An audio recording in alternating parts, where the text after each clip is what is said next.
நான் பிஜேபியில இருந்தேன், சட்டமன்ற உறுப்பினர் 3 தடவை இருந்தேன் ஏற்கனவே. அதுக்கப்புறம் பிஜேபிக்கு வந்தேன். அங்க நீங்க பாத்தீங்கன்னா எந்த ஒரு விஷயத்தையும் நாம எடுத்துக்கிட்டோம்னா பல்வேறு அடுக்குகள், பல்வேறு விஷயங்கள், நேர மக்களை சந்திச்சு பிரச்சனை என்னன்னு கேட்கறதுக்கு வாய்ப்பே இருக்காது. ஆனா அந்த வாய்ப்பை இன்னைக்கு தமிழக வெற்றி கழகம் தருகிறது. மக்களை சந்திக்கும் வாய்ப்பு. சட்டமன்ற உறுப்பினர் இருந்தப்ப நீங்க பாத்தீங்கன்னா ஒரு லெட்டர் கொடுக்கணும், நான் வந்த எல்லாருக்கும் லெட்டர் கொடுத்துருவேன், நான் கொடுத்துருவேன். ஆனா நிறைய சட்டமன்ற உறுப்பினர்கள் கொடுக்க மறுப்பாங்க. இப்ப நம்ம கந்தா அண்ணன் இருக்காரு, அவர் கூட வந்தவங்க ஆபீஸ்க்கு வந்தவங்களுக்கு எல்லாம் லெட்டர் எல்லாம் கரெக்டா கொடுத்துருவாரு, கேள்விப்பட்டிருக்கேன். இப்ப நம்ம தம்பி சரவணன் இருக்காங்க, டெய்லி அவர் ஆபீஸ் வாசல்ல ஒரு 200-300 பேர் தினந்தோறும் ஆள் வந்தபடியே இருக்கு. அதான் மக்கள் பணி என்பது. நீங்க மக்கள் பணியை குறைச்சி எடை போடவே கூடாது.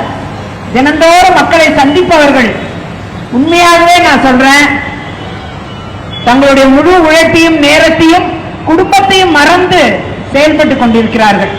அதற்கு என் மனமார்ந்த வாழ்த்துக்களை தெரிவிச்சுக்கிறேன்.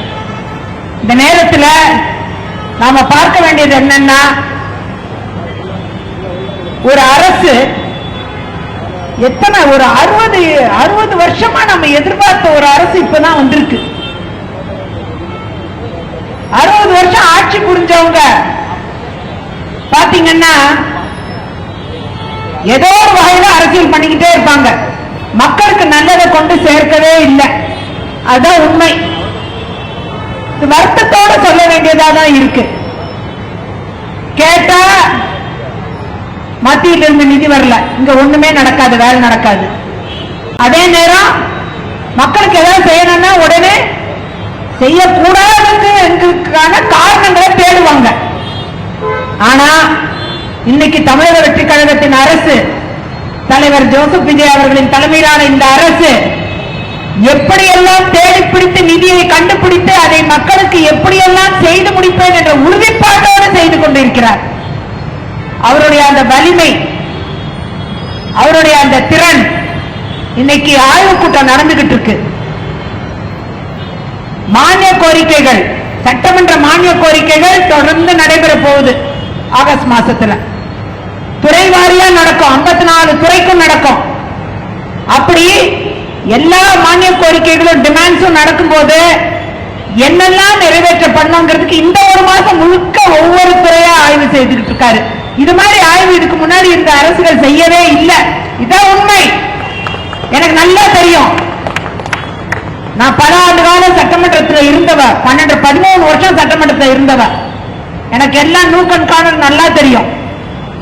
இத மாதிரி ஆய்வு கூட்டம் நடத்துற முதலமைச்சர் நம்முடைய தலைவர் விஜய் அவர்கள் தான். என்னால உறுதியா 100% சொல்ல முடியும். ஆகையால மக்களுடைய தேவைகள் நிறைவு செய்யப்படும் என்பதை இதை வைத்தே நாம் புரிந்து கொள்ள முடியும். பிளே ஸ்டோர் மற்றும் ஆப் ஸ்டோரில் இருந்து பாலிமர் செயலியை QR கோடு மூலம் பதிவிறக்கம் செய்யுங்கள். செய்திகளை உடனுக்குடன் பெறுங்கள்.